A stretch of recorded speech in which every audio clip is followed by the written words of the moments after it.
In this tutorial, I'll show you how to automatically sync audio and video using CapCut for Windows or Mac.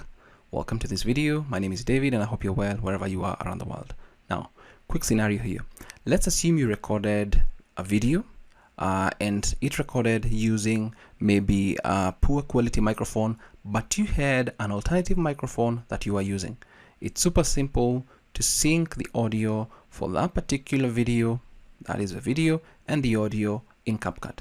Now let's jump into CapCut, and I'm using CapCut version 7.0, and I'll begin by creating a project. Now from here I do have the video, my assumption, or the video with the bad audio, and this is the good audio. So all I can do is just left click and select both of them and just drag and drop right inside the import section, or you can just import it the way you want.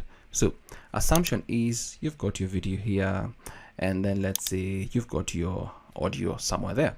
Now all good, but these two audios, or the video and the audio, are on different tracks.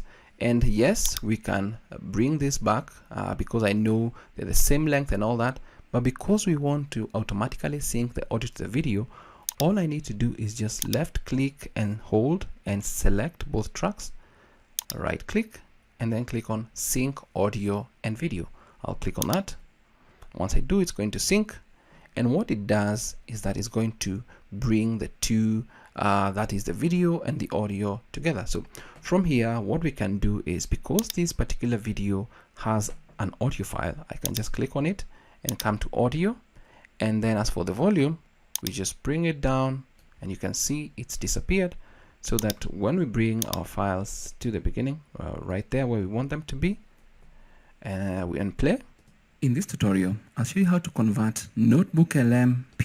It's all good because we've automatically synced our video to the good audio in CapCut in simple steps.